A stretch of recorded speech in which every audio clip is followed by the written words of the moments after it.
Hi నమస్తే welcome to IT TV. ఈరోజు మనతో పాటు మన స్టూడియోలో real estate expert and analyst అలాగే realtor oxygen CEO and founder doctor Nandi Rameshwararao గారు మనతో ఉన్నారు. రీసెంట్ టైంలో హైదరాబాద్ రియల్ ఎస్టేట్ అండ్ ఇన్ఫ్రాకు సంబంధించి అనేక డిస్కషన్స్ నడుస్తున్నాయి. సో ఈ రీసెంట్ టైమ్స్లో జరుగుతున్న ఈ పరిణామాల గురించి మనం వివరంగా తెలుసుకునే ప్రయత్నం చేద్దాం. Hello sir, welcome to IT TV. నమస్తే అండి, ఎలా ఉన్నారు? బాగున్నాను సార్, మీరు ఎలా ఉన్నారు? Good, fantastic.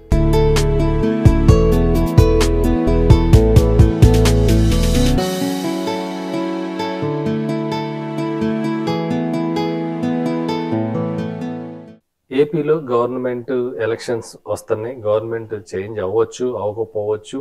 ఏం జరిగినా కూడా ఇన్వెస్టర్స్ వైజాగ్ వైపు ఆలోచించాలా, అమరావతి గురించి ఆలోచించాలా, ఒకవేళ ఇన్వెస్ట్ చేయాలి ఏపీలో అనుకుంటే ఎక్కడ ఇన్వెస్ట్ చేస్తే బెటర్, గవర్నమెంట్ మారినా మారకపోయినా ఏం జరిగే అవకాశాలు ఉన్నాయి, ఒకవేళ ఇన్వెస్ట్ చేయదలుచుకుంటే ఏపీలో ఏ సిటీని ప్రిఫర్ చేయాలి? సో మీ వ్యూ సార్ దాని గురించి.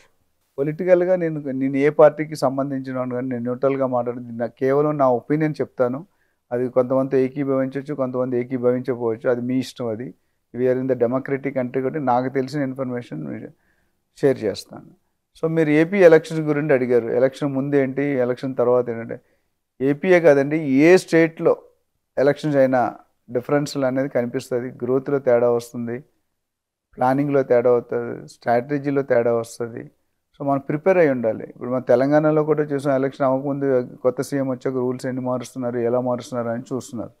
సో ఏపీలో నేను వైజాగ్లోనే చదువుకున్నాను. వైజాగ్లోనే నా కాలేజీ వరకు అక్కడే అయింది. తర్వాత హైదరాబాద్ వచ్చేసాను. గుంటూరు వెళ్ళి గుంటూరులో హిందూ కాలేజ్ చదువుకుని తర్వాత హైదరాబాద్ వచ్చేసాను. గత 30 ఇయర్స్ ప్లస్ ఇక్కడే ఉంటున్నాను. అయితే ఒకటి, క్లైమేటిక్గా నాకు వైజాగ్ ఇప్పుడు పడట్లేదు, ఎందుకంటే హ్యూమిడిటీ ఎక్కువ అక్కడ. రెండోది, వైజాగ్ని చూస్తే కొద్దిగా బాధ అనిపిస్తుంది కూడా. వైజాగ్ కాదు, ఓవరాల్ ఆంధ్రప్రదేశ్. ఎందుకంటే రియల్ ఎస్టేట్ పెరగాల్సినంత పెరగలేదు. ఎందుకు? ఒకప్పుడు ఎవరో అన్నారు, ఏపీలో 1 ఎకరం కొంటే తెలంగాణలో 10 ఎకరాలు వచ్చేదని. ఇప్పుడు క్వైట్ ఆపోజిట్ అయిపోయింది.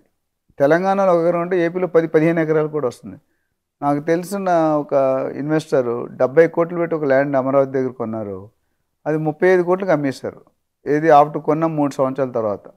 ఎందుకంటే ఆయన డే బై డే లాస్కి వెళ్ళిపోతున్నాడు. సో ఆ విధంగా చూసుకుంటే సిటీ డెవలప్మెంట్ అనేది కొద్దిగా మందగించింది అనేది వాస్తవంగా కనిపిస్తుంది. సో ప్రస్తుతం ఉన్న గవర్నమెంట్ ఏదైతే ఉందో ఎలక్షన్ కోడ్ ముందు, వాళ్ళు కొన్ని పనులు బాగానే చేస్తున్నారు. కొన్ని స్కీమ్స్ అని, కొన్ని బెనిఫిట్స్ అని ఇస్తున్నారు. బట్ అన్ని విధాలుగా ఇప్పుడు ఇన్వెస్ట్మెంట్స్ పెద్దగా వచ్చినట్టు కనిపించలేదు. Most of the investors are shifting from Andhra Pradesh to Telangana, some other places. Chennai, Bengaluru పోతున్నారు, బయటకు సింగపూర్, దుబాయ్ పోతున్నారు, మిగతా ఏరియాస్కి వెళ్ళిపోతున్నారు.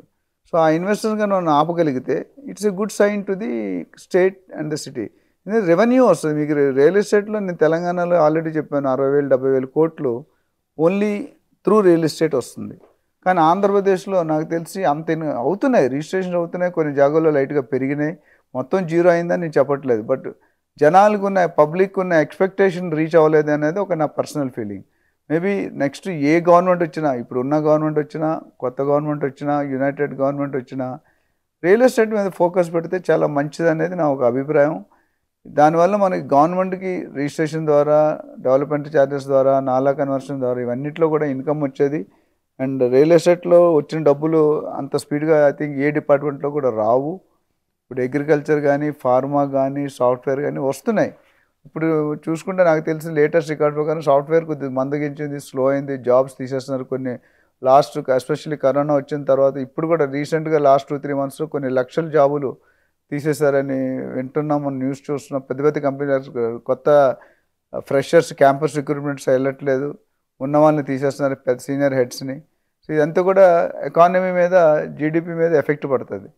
సో ఏ గవర్నమెంట్ వచ్చినా పబ్లిక్ మేలు జరిగితే గవర్నమెంట్ అనేది ఎక్కువ కాలం ఉంటుంది, స్టేబుల్గా ఉంటుంది. ఒక్కసారి నా అనుభవం, యువత కానీ, గవర్నమెంట్ కానీ, పబ్లిక్ కానీ తలుచుకుంటే గవర్నమెంట్స్ ఓవర్ నైట్ మార్చేస్తారు. అది మీకు మంచి సైన్ కాదు, పబ్లిక్కి మంచి సైన్ కాదు, అనలిస్ట్ మాకు మంచి సైన్ కాదు. So we want the any government which is in the state పవర్లో ఉన్నది వాళ్ళు రియల్ ఎస్టేట్ ఫోకస్ చేసి ఇన్ఫ్రాస్ట్రక్చర్ మీద డెవలప్మెంట్ చేసి మంచి ఫెసిలిటీస్ ఇస్తే, మంచి ఇన్వెస్టర్ని పిలిస్తే కనుక డెఫినెట్గా ఎంప్లాయ్మెంట్ పెరుగుతుంది, దాంతోపాటు జాబ్స్ పెరుగుతాయి, దాంతో రెవెన్యూ పెరుగుతుంది, దాంతోపాటు మన ఎకానమీ కూడా పెరుగుతుంది. సో ఇవన్నీ దృష్టిలో పెట్టుకొని ఎలక్షన్స్ అనేది కామన్, వస్తుంటే పోతుంటాయి, బట్ గవర్నమెంట్ కూడా వస్తుంది పోతుంది. ఏ గవర్నమెంట్ ఉన్నా మన యునైటెడ్ ఏపీలో ఉన్నప్పుడు ఉన్నంత గ్రోత్ అనేది ఇప్పుడు కనిపించలేదు. సో కొత్తగా ప్లస్ దానికి పైగా లక్షల కోట్ల అప్పులు మిగులుతున్నాయి మనకి.